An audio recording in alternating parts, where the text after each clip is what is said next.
Prynhawn da pawb. Gobeithio byddwch chi gyd yn gallu clywed fi a bod chi gyd wedi dod ben a switcho i'r sianel cyfieithu. So fel wedodd Stuart, enw fi yw Sophie Jenkins a rydw i wedi bod yn gweithio ar y prosiect yma am y 3 mlynedd diwetha. Rydw i o ardal Preseli hefyd, so mae'r prosiect yma wedi bod yn agos iawn at fy nghalon ni. Prosiect 3 mlynedd wedi ei ariannu gan Gronfa Treftadaeth Loteri Genedlaethol. Mae'n un o'r 5 prosiect yng Nghymru sydd wedi cael yr arian yma o dan y cynllun. So mae prosiectau arall i gael yn Mae Colwyn, yn Gwynedd, yn Bari a Llanelli, a maen nhw gyd yn wahanol iawn. Yn amlwg mae prosiect ni yn wledig iawn. Prif amcanion y prosiect oedd i ddefnyddio dulliau arloesol i ymgysylltu â phobl a'u threftadaeth a'u diwylliant ac i arwain tuag at ffyrdd o chreu chyfleoedd i ddatblygu twristiaeth ddiwylliannol yn yr ardal hefyd. Hefyd archwiliodd y prosiect mewn i sut i gall cysylltu a threftadaeth yn greadigol cyfrannu at iechyd a lles. Felly, dros y 3 mlynedd diwetha, i ni wedi redeg ryw 60 o ddigwyddiadau a gweithgareddau amrywiol ar y treftadaeth a diwylliant yr ardal yn y Preseli. A ni wedi ymgysylltu â tua 1,000 o bobl trwy'r gweithgareddau yma, boed hynny yn wyneb yn wyneb yn digwyddiadau ar-lein neu arddangosfeydd ag ati. So, i ni wedi wneud gwaith trylwr yn yr ardal So fel wedes i, archwilio, rannu a dathlu. Hwna rili ni wedi bod yn wneud yn yr ardal. I siarad â bobl, i ddysgu mwy am y ffordd o fyw, mae'n ardal a sawl haen iddi, a mae hwnna wedi bod yn bwysig iawn wrth i ni dehongli'r ardal ac i ddysgu mwy amdano.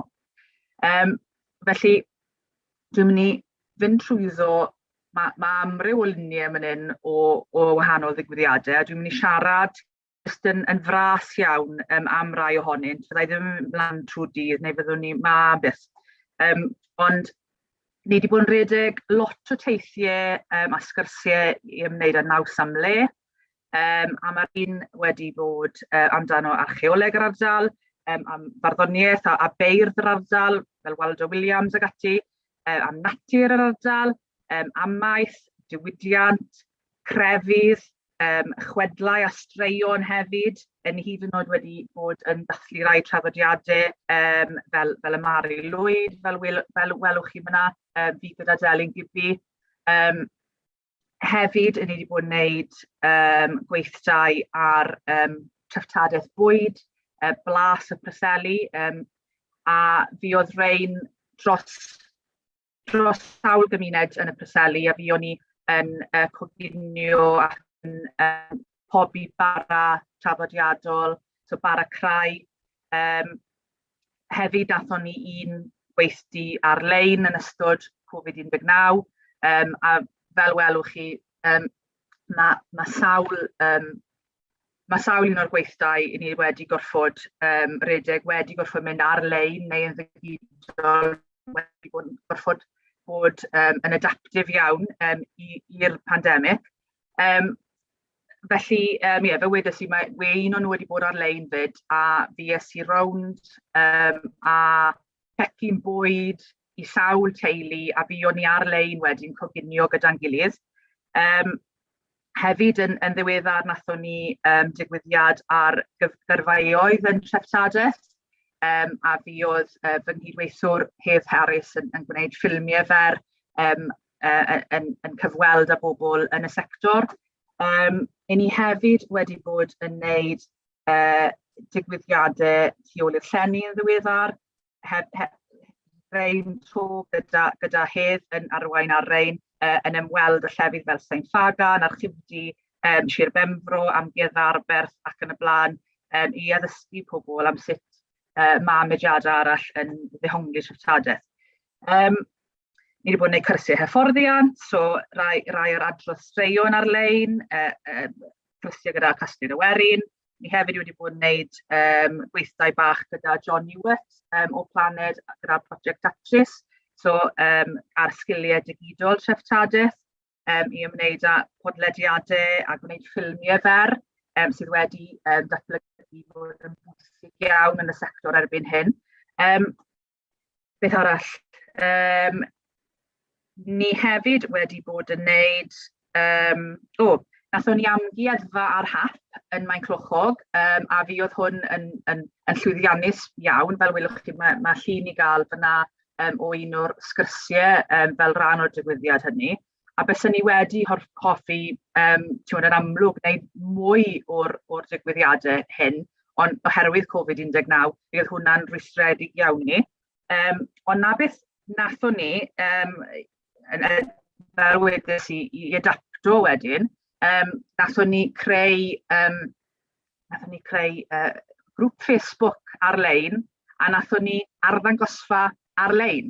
A fi oedd hwn byd yn llwyddiannus dros ben, dechreuon i bant, a dechreuon yn slow bach, a hwn yng nghanol y cyfnod clo Nadolig diwetha. Ond erbyn hyn, mae dros 1,000 o bobl yn rhan o'r grŵp Facebook yma, ac yn ei anterth, fi oedd canoedd o hen luniau o'r ardal yn cael ei rannu bob dydd, a oedd hwn yn rhywbeth pwysig, dwi'n meddwl, ar gyfer pobl iechyd meddwl ag ati ac yn teimlo fel rhan o'r gymuned yn amser mor caled. Felly, i symud mlaen, un o'r pethau, wedai fyd, mae rhaid fi wedi bod ni wedi bod yn gwneud gweithgareddau hefyd, warchodwyr treftadaeth gyda Thomas Jones sydd gyda ni heddi, Thomas Jones a Cynt Delyn Gibi wedi bod yn gweithio gyda llawl ysgol yn yr ardal ar archeoleg lleol wedyn. So, celfyddydau Sban. Mae Sban wedi bod yn partner pwysig iawn i ni fel rhan o'r prosiect yma, a maen nhw wedi redeg sawl elfen yn ystod y tair yna. Yr un gyntaf oedd y cwilt rhyngwy. Chi'n gweld y llun ar y chwith fyna o Nia Lewis, yr artist, a oedd hwn yn arloesol hefyd trwy defnyddio textiliau a gwaith digidol i greu cwilt rhyngweithiol, so interactive digital quilt. A hwnna'n, fel wedi sy'n arloesol iawn, athon ni slam farddoniaeth hefyd gyda'r bardd Karen Owen, ac yn ddiweddar, fel soniodd Stuart ar y dechrau, i ni bod yn gweithio gyda Rowan O'Neill a celfyddydau Sban i redeg Can y Ffordd Eirau, Song of the Golden Road.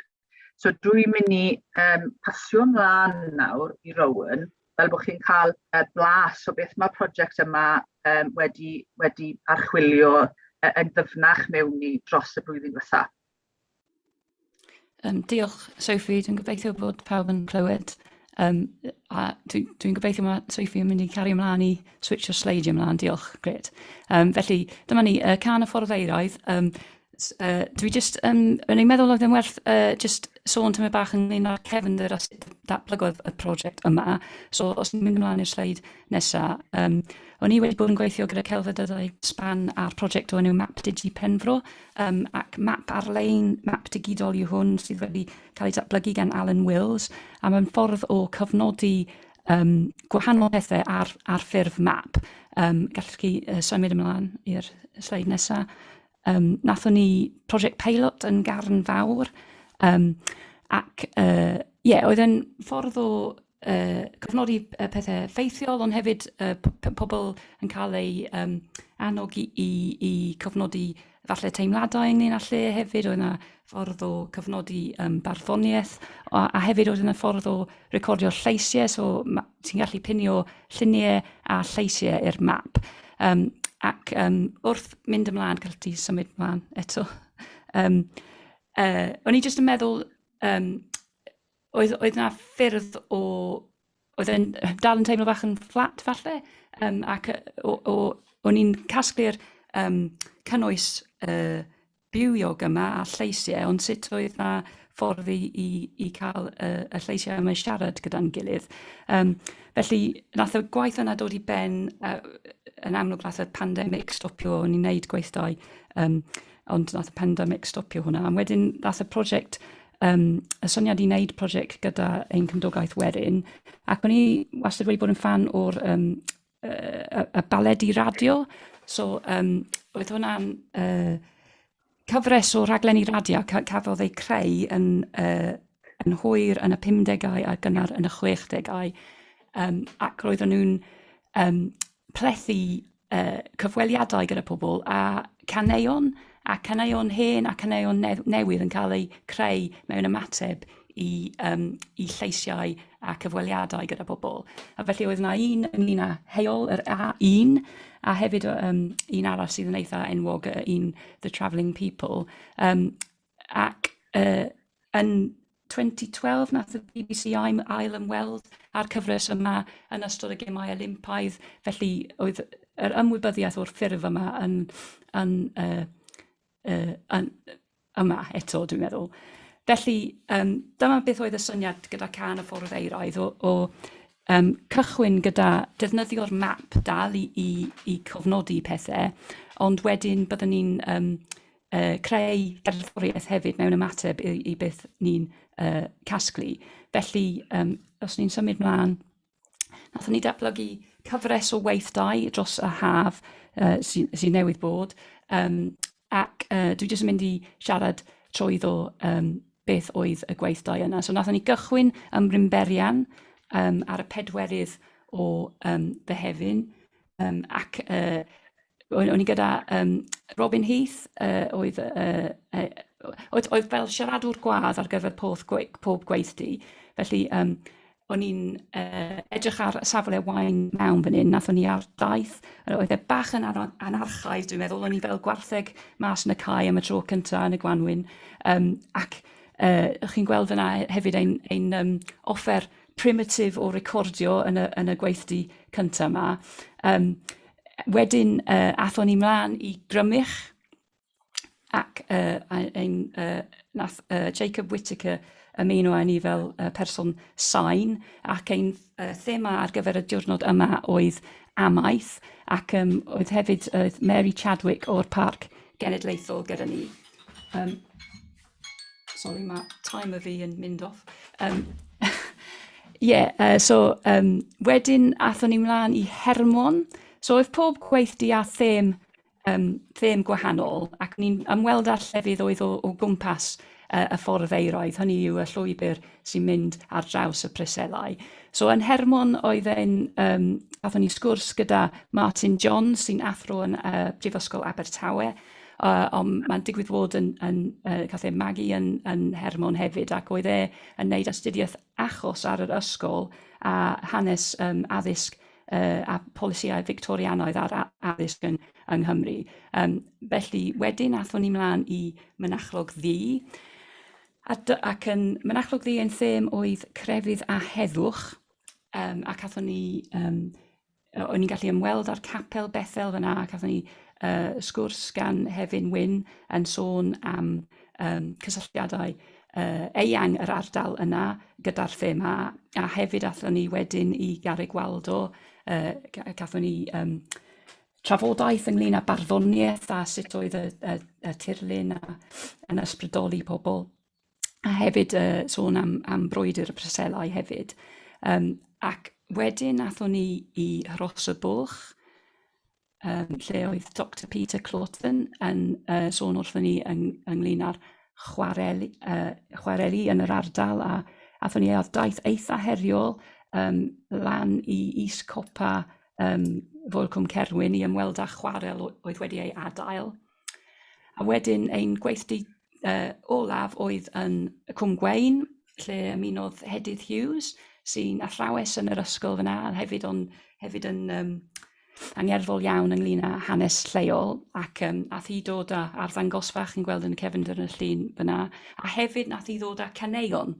A felly dyna rhywbeth oedd yn digwydd trwy gydol y prosiect oedd can a cerddi yn rhan o hwnna trwy gydol y gyfres o weithiau. Yn Cwm Gwaun nath cynhyrchydd radio ymuno gyda ni hefyd, sef Paul Evans, ac oedd wedyn ar tasg o plethu gyd o'r deunydd o'n i wedi recordio at ei gilydd. So ar ôl y gweithdi olaf, nathon ni wneud y daith ei hun, y daith ar draws y ffordd eiraidd. Ac yn pob gweithdi, o'n i wedi cael sgwrs, ond hefyd o'n i wedi cael daith cerdded. Ac o'n i'n recordio'r darlithoedd, o'n i hefyd yn recordio sgyrsiau oedd yn digwydd ar hyd y deithiau cerdded. A felly nathon ni recordio yn ystod cerdded ar y ffordd eiraidd ei hunan. Ac falle wrth wneud y gwaith yma, mae ysbrydion neu ysbrydoliaeth wedi cael ei ryddhau o'r ardal rywsut, a nathon ni cwrdd â ysbryd Preseli ar hyd ein daith.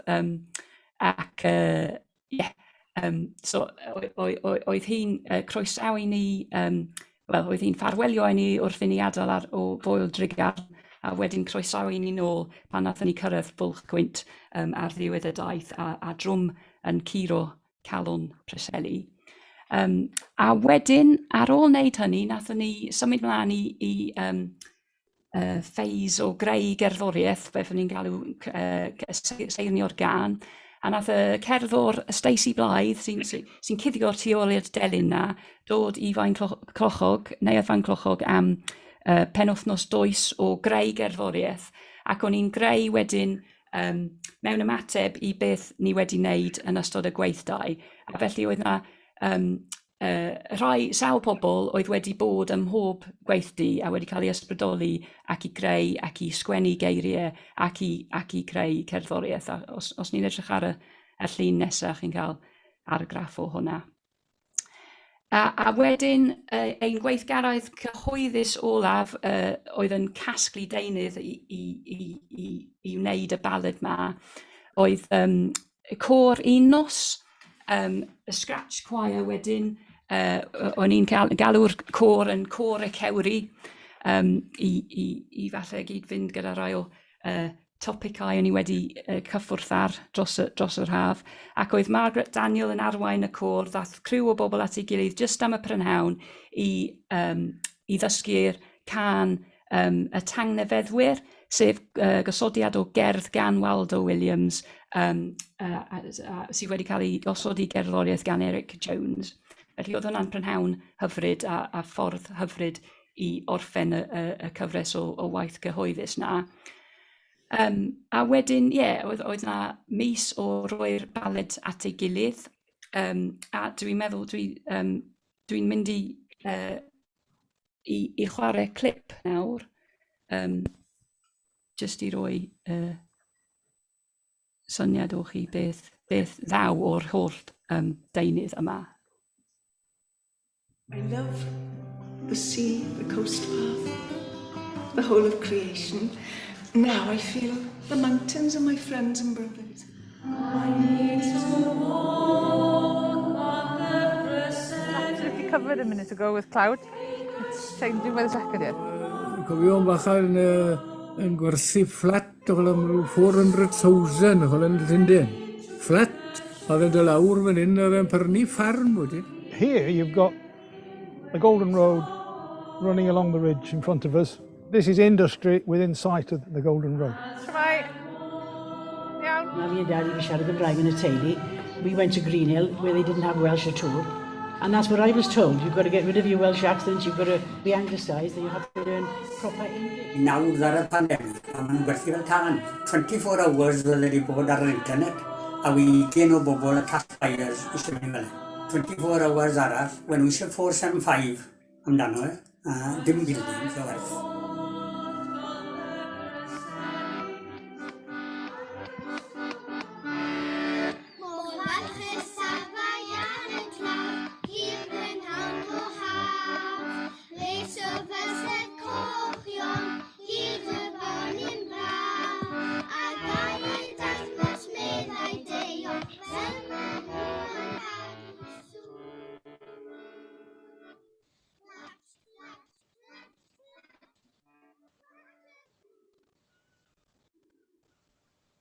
Iawn. Felly, o'n i'n mynd i falle chwarae tymor fach mwy, ond dwi'n ymwybodol bod amser yn symud mlaen, a mae tymor fach i mwy i ddweud falle. So, dathon ni, oedd Paul wedi golygu'r rhaglen yma, ac mae'n awr o hyd, a mae fe'n hollol dwyieithog, ac mae'n plethu y cerddoriaeth a'r sgwrsiau ni wedi cael yn ystod yr haf. A wedyn cafodd ni parti grando yn ddiweddar ar y 6 o Dachwedd yn Tafarn Sync. Nathon ni chwarae'r baled trwy'r system sain y radio, y tafarn. A felly oedd e'n profiad yn hygoel really, i gael ac unigryw iawn bod mewn cwmni fel yna a jyst yn gwrando ar rhywbeth, ddim yn gwylio rhywbeth, ond beth o'n i'n gwylio oedd gwylio wynebau pobl eraill yn y stafell. A dwi am cydnabod un o'r person sy'n gwrando yn y llun fyna yw Hugh Jones o Cwmarian Renewable Energy, nath wneud cwpl o cyfweliadau sydd yn rhan o'r faled hefyd. Felly, dyna oedd y noson lansio. Cath y baled ei lansio ar-lein hefyd drwy sianel am Cymru. Cwpl o bethau nath bobl dweud ar y noson. Cathy Davies o Celfyddydau Sban yn Creative Spellbinding Hymn to the Preselis. Ac wedyn hefyd Hefin Wyn yn sôn wrth gwrando ar y tro gyntaf. Teimlo'r holl hiraeth sydd yn y cylchoedd yma i wneud â amaethyddiaeth, ffordd o fyw, ffordd o fugeilio, ffordd o ganu, ffordd o farddoni. Ar hwnnw, ac eisiau sicrhau bod yn deblygu. Beth o'n i'n cael o beth oedd Hefin yn dweud fyna, ac mae'r faled yma wedi tanlinellu hynny o'r newydd, a beth oedd mae'r baled yn cyfuniad o'r hen a'r newydd, ac yn cymysgu hwnna'n ffordd tanner iawn, dwi'n meddwl, ac hefyd falle yn dogfen dda ar gyfer trafodaethau ar gyfer y dyfodol hefyd. Felly, fel o'n i'n dweud, nath e cael ei rhyddhau ar-lein trwy Am Cymru, ac mae fe dal i gael ar-lein. Allwch chi gwrando fe trwy sianel Vimeo Celfyddydau Sban, ac na i roi'r link yn y chat nawr hefyd. Ac mae yna trawsgrifiad yn mynd dros y sgrin pan ti'n chwarae fe, ond hefyd ti'n gallu cael cyfieithiadau o'r darnau Gymraeg os ti eisiau, os ti jyst yn cyffwrdd CC fyna, bydde ti'n gallu dewis cyfieithiad hefyd. Felly mae fe'n hollol accessible i bawb, gobeithio. Ac y sleid nesaf, sorry. Dyna beth. O'n i jyst yn moyn roi hwn fan. O'n i'n poeni ar dechrau'r daith yma, falle oedd y ffurf yn cael ei weld fel ffurf estron, ond o'n is i nôl i waith Waldo Williams, mae'r gerdd yma dwi wedi dwi'n hoff iawn ohono, ac oedd y dyfyniad yma beth yw gweithio ond gwneud can o'r coed a'r gwenith, ac oedd hwnna fath o talisman ar gyfer y prosiect wrth mynd ymlaen. Felly, diolch yn fawr. Mae hefyd yn falle ple i ystyried o ddifri gwaith creadigol yn hyd-destun Treftadaeth falle hefyd. Felly dyma mae'r map y prosiect dal ar-lein, gallwn ni roi hwnna yn y chat hefyd. Gallwch chi ymweld mwy ynglyn â'r prosiect ar wefan Celfyddydau Sban, a dwi'n rhoi fy manylion cyswllt yna hefyd a wefan fy hunan hefyd. A diolch yn fawr am wrando, a na i nôl i Sophie. Diolch. Diolch pawb, a fel wedon ni, os ydych chi eisiau gwybod mwy am y prosiect yn cyd-destun ehangach, mae'r blog fyna a'r tudalen Facebook, a yn drist iawn i ni gyd, mae'r prosiect yn dod i diwedd nawr erbyn diwedd Ragfyr, so sa'n gwybod beth ni'n mynd i wneud nesaf, ond iawn.